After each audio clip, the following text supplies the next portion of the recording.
Halo, selamat pagi semuanya. Nah, kali ini Ibu akan membahas tentang alat dan masalah penyembuhan luka dasar. Nah, alat-alat apa aja sih yang diperlukan untuk merawat yang namanya perawatan luka? Mungkin sering nih kalian mendengar, rawat luka yuk, kita gimana ya kalau kita melakukan rawat luka? Nah, mungkin kalian masih bingung ya, alat apa saja yang diperlukan untuk pasien atau kalian menemukan pasien yang mengalami yang namanya rawat luka.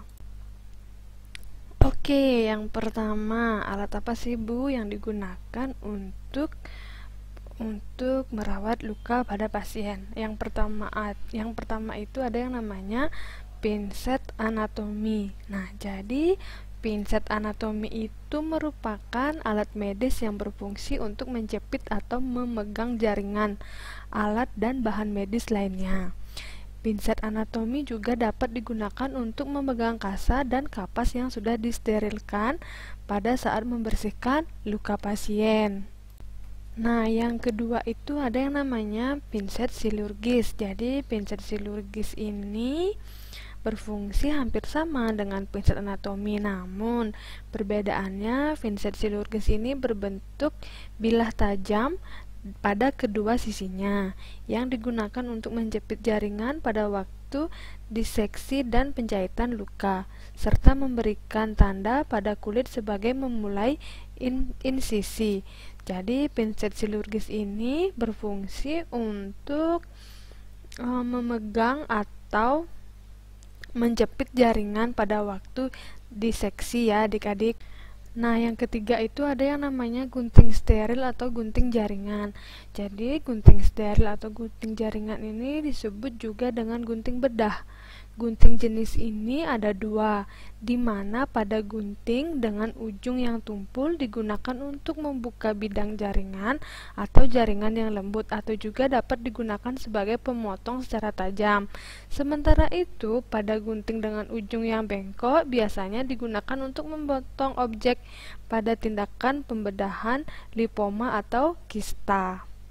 Nah, yang keempat ada gunting perban. Jadi, gunting perban atau gunting kasa ini merupakan gunting yang berfungsi untuk mempermudah pemotongan perban. Jadi, selain itu, gunting ini juga dipakai untuk memotong perban saat perban telah ditempatkan di atas luka. Jadi, nah, yang kelima itu ada yang namanya nut folder atau needle holder. Jadi, alat medis ini yang dipakai untuk memegang jarum.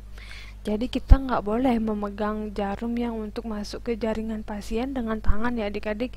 Jadi, ini merupakan alat untuk memegang jarum pada saat penjahitan luka. Selain itu, alat ini juga dipakai sebagai alat untuk memegang mata pisau pada saat melakukan pemasangan mata pisau pada gagang dan pelepasan mata pisau dari gagangnya.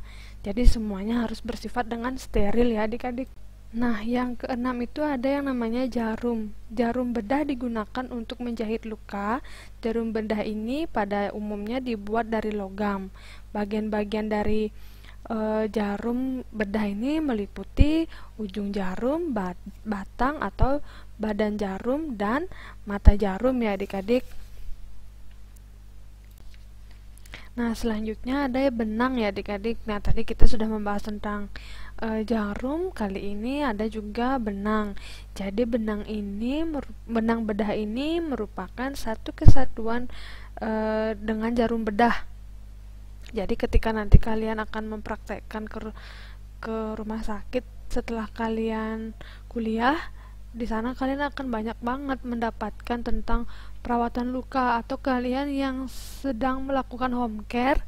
Jadi kalian juga bisa menggunakan alat-alat ini untuk kalian di pasien. Jadi usahakan harus steril semuanya. Nah, kemudian ada betadin. Jadi betadin ini berfungsi sebagai antiseptik ya adik-adik. Jadi untuk menghindari kuman yang muncul pada luka pasien kalian. Nah, mungkin cukup sekian video yang bisa Ibu berikan kepada kalian. Nanti lebih lanjut kita akan bahas di lab keperawatan ya adik-adik.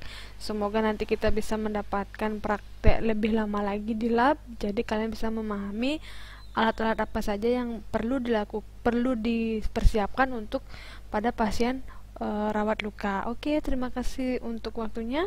Selamat pagi.